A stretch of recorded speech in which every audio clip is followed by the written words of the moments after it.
Bien, como podéis comprobar, ahí tenemos el monte de Sinaí. Y si vamos mirando todo el resto, podéis ver estas estructuras de piedra que están puestas así naturalmente, que parecen los posibles altares que podían haber. Pero claro, hay el que destaca, que evidentemente es donde todo siempre se centra y donde hay los famosos dibujitos en las piedras, y es este. Está abierto, o sea que podemos entrar tranquilamente y hacer la filmación necesaria. Sí, el famoso altar del becerro de oro. Ahí lo tenéis. Bien, ahora lo que podéis comprobar es la cantidad de dibujitos que hay en las rocas y que representan animales. Si vamos viendo, aquí tenéis algunos ya de muy grandes, y si nos fijamos, esto no es algo pintado encima, sino que parece raspado sobre la roca, porque tiene un poco de relieve hacia adentro. Interesante cómo lo hacían. Aquí podéis ver más, fijaos. Parecen perros, Parecen ¿no? perritos. Qué cosas tan curiosas. Seguramente esto podrían ser con cuernos, cabras. Sí. Y de esto hay bastantes. Si nos fijamos, allí arriba también podemos comprobar que hay más. Y ahora iremos mostrándoos todos los que hay, o que más o menos podamos apreciar rápidamente, que están alrededor de todo ello.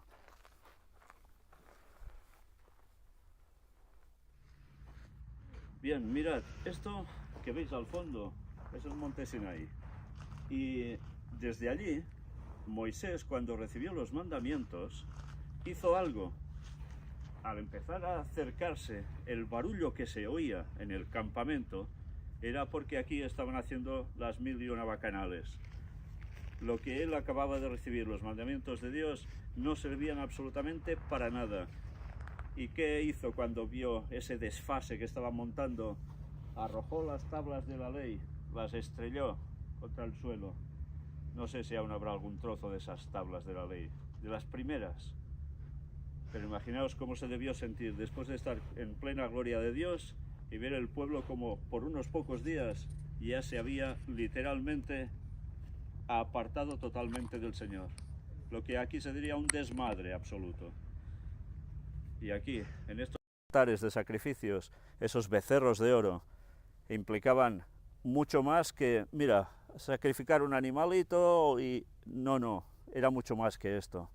Implicaba un culto idolátrico que ya provenía de Egipto, que a su vez venía, como no, de la cuestión más satánica.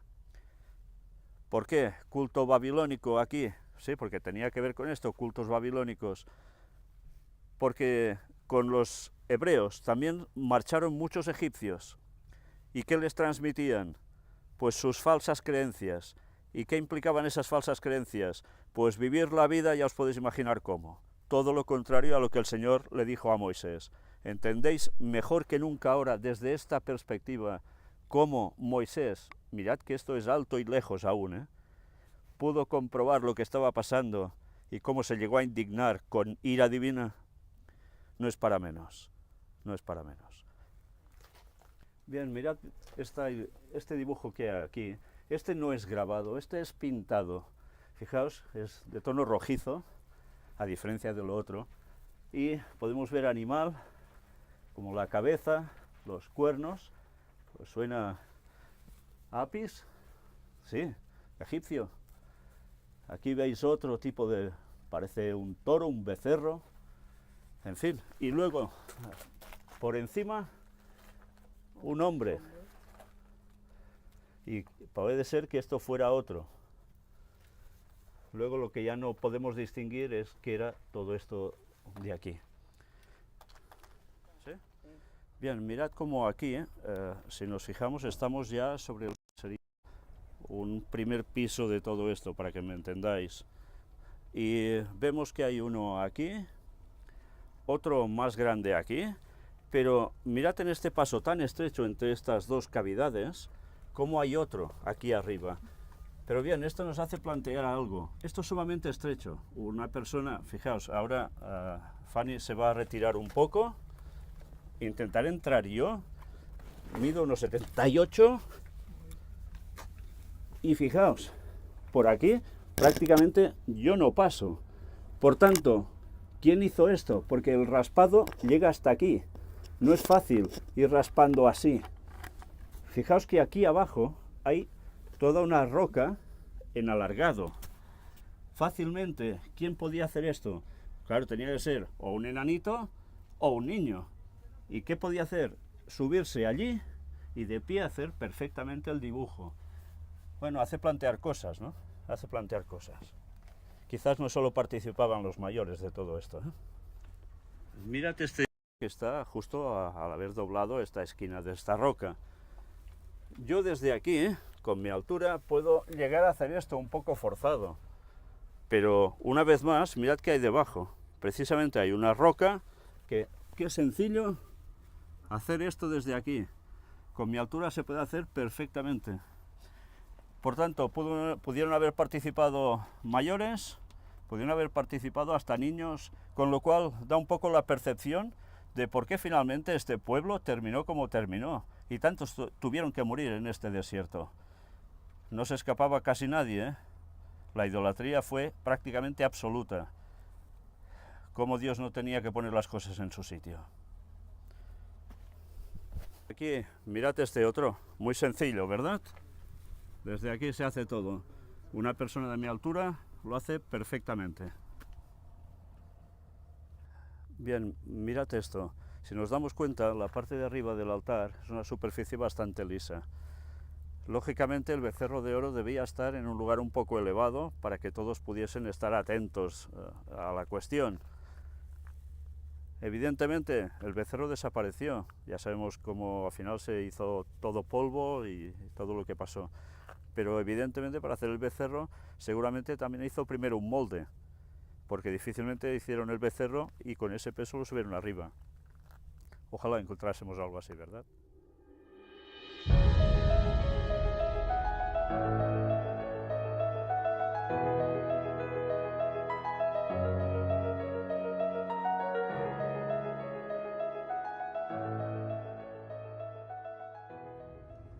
Sí, però mira quina cara es veu la pedra. Amb una cara esculpida. Tira enrere. Tira una mica enrere. Mira, entre aquestes... Tira enrere. Mira, entre esas dos piedras... Ah, sí, parece una ¿ves? cara. Parece una cara. Uy. ¿Veus allò? Deixem una cara. Sí, parece una cara, aquí la está enfocando. Amplies? A tope. Ay, sí. Sí, Mira, parece. mira, Y con orejas, ¿no? mira. Anem a mirar un moment? Mira, hay algo que nos ha hecho pensar mucho. La zona del altar es una construcción de piedras. Esto no surge solo naturalmente del suelo, porque podéis ver todas las montañas de alrededor, que este tipo de roca pertenece a esos lugares. Mirad, vamos a ir girando hacia la derecha, porque vamos viendo estos bloques uno sobre otro, que forman grupitos, unas pequeñas montañas de rocas aisladas aquí en medio, pero claro, son muy pequeñas, porque esto no es montaña, está hecho por el ser humano. Fijaos que si vamos girando, vamos encontrando, y justo detrás donde había el altar, por esas zonas, hay bastantes más. Vamos girando y, oh, atención a lo que vais a ver ahora. Fijaos en esto. Precisamente cuando pasábamos comentando esta cuestión, decíamos, esto no lo han hecho los hebreos, esto debe ser hecho antediluviano. Y mirad por dónde, justo al decir esto, vemos esta cara esculpida en piedra. ¿No recuerda nada de las Islas de Pascua?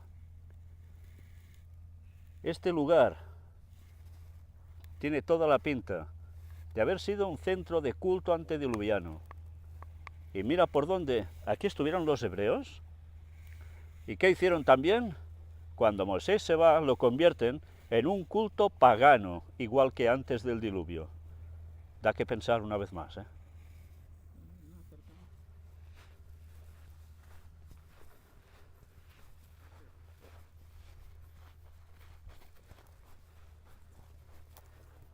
¿Estás filmando? Sí. Miradla de cerca.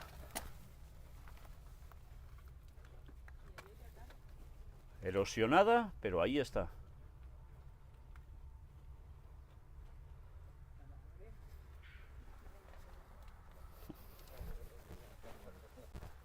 Justo al lado de donde está la cara, vamos dando la vuelta a estas construcciones de roca y vemos lo mismo, los mismos tipos de dibujitos que hay en lo que se conoce como el altar del sacrificio. ¿Todo esto qué era? ¿Hecho por ellos o hecho por antediluvianos? O quizás también algún postdiluviano que vino por aquí. Fijaos bien, los dibujos. Estos también son grabados en la roca. Solo hay uno que hemos visto, que es el que está en el altar principal, donde hemos filmado al principio, que está hecho con pigmentación roja, pintado. Todo lo demás, grabado. Con lo que acabamos de comprobar, esto, ¿qué te puede venir a la cabeza con todo ello?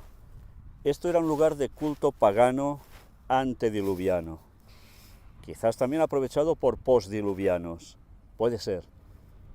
Pero ¿por qué en este lugar Dios elige la manifestación sobre su pueblo que evidentemente si se pararon aquí es porque Dios los hizo parar aquí? Recordad que avanzaban con columna de fuego y la nube. Se tuvieron que poner aquí, precisamente aquí, el pueblo, en toda esta llanura que podéis comprobar, que es muy extensa y que me parece ser que el compañero Andrew Jones dice que viene a tener la misma medida de capacidad que la playa de Nubeiba, donde, ya sabéis, llegaron allí para cruzar. ¿Por qué Dios elige esto? ¿Por qué elige precisamente la montaña que está allí, que es la más alta de este lugar, el Sinaí? ¿Por qué se manifiesta justo en este punto? Porque aquí Satanás sabe que había algo de conexión. ¿De qué? De puerta dimensional. Dios se manifiesta aquí porque Satanás sabe que aquí hay acceso también. ¿Ya sabéis a dónde? Una vez más, Satanás en los lugares donde se sabe que hay ese tipo de acceso de puerta dimensional, hace también lo suyo. Pero, ¿qué hace? Antes de que Dios haga nada, él ya se pone aquí para mover al paganismo. ¿Y él qué hace? El Señor, pues pasar la mano por la cara a Satanás diciéndole, pues esto es mío, es mi punto, y tú te fastidias. Y el pueblo debía aprender a diferenciar lo que había de culto pagano, que ellos llevaban también en sí, no solo por lo que había antes de antediluvianos, sino por todos los egipcios que arrastraban ese paganismo que le iban incrustando al pueblo hebreo cuando fueron con ellos, ya sabéis, por motivos ¿de qué? De seguridad, básicamente, no solo por haber aceptado al Señor, huyeron con ellos. El Señor tenía que mostrarles la gran diferencia entre servirle a Él o el culto pagano sirviendo al propio Satanás. Este lugar, una vez más, es pasar la mano por la cara de Dios a Satanás y decirle al pueblo, solo hay un culto verdadero. ¿Entendéis por qué?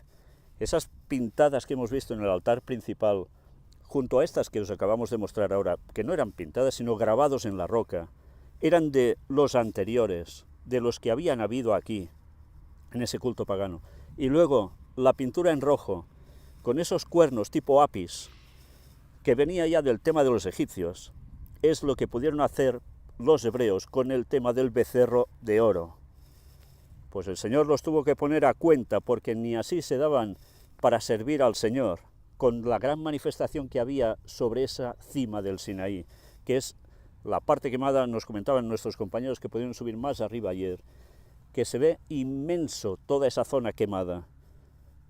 Bueno, hemos de definir, intentar encontrar por algún tipo de cálculo, con algún tipo de satélite, la cantidad de metros cuadrados o kilómetros cuadrados que hay allí, porque esto nos debe hacer pensar.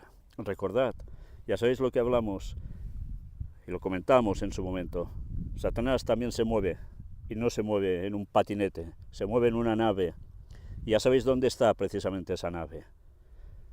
Pues Dios, ¿cómo debe ser la suya? ¿Cómo debe ser en lo que se mueve? ¿Cómo debe